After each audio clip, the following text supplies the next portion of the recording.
Folks, people were living and dying in these parts long before the time we call the frontier ever got started.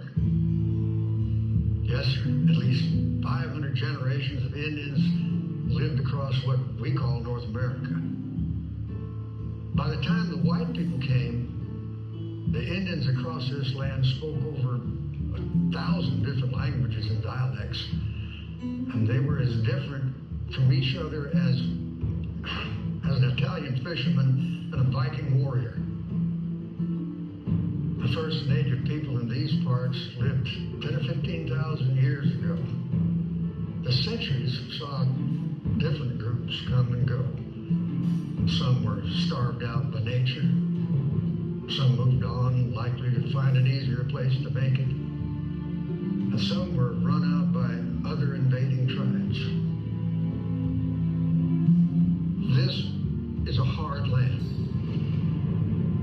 It never gives in easy to people's ideas of success. Sometimes it don't even give in to survival. 400 or 500 years ago, the main people here were called the Humano. They were kin to the Anasazi out in Pueblo country. They got pushed out by the Apaches. And then something huge happened that changed everything. The Comanches got horses. And they took to them like they was made for each other. And I'll tell you, there was nothing more awe-inspiring or frightening than a Comanche on a horse. They pushed out the Apaches and within 50 years became the lords of the plains. When the whites came, they did not understand our language or our symbols. Sometimes that line even divided the Indians. They say I have killed more white people than any other Indian on the plains. I hope it is true. You'll meet some people who crossed the line and didn't want to come back. Though I was born in the world of the whites, I am Comanche. My life with the Nomina is everything. And the mainstay of our lives will always be the buffalo. Look for the man more responsible than anyone for wiping out the buffalo. We killed them shaggies by the tens of thousands. Even millions, I guess. A whole new kind of opportunity.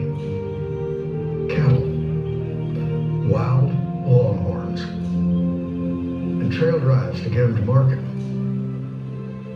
I mean, you just lived on a horse.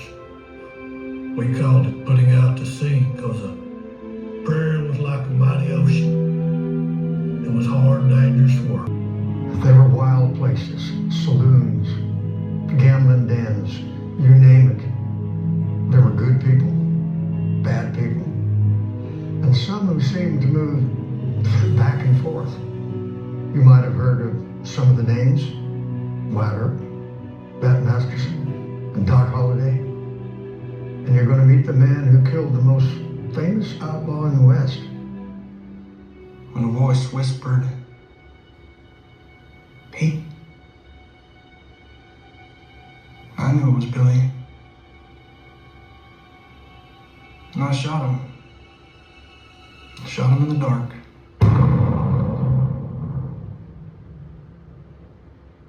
That spirit lives on. So it don't take much magic to bring those folks back to life. When you see them along the trail, think of them as your spirit guides. And you'll see most of them again in the Experience Theater at the end of the trail. You'll find yourself in the middle of an Indian attack, a stampede, a thunderstorm out on the prairie, a shootout at the Beehive Saloon,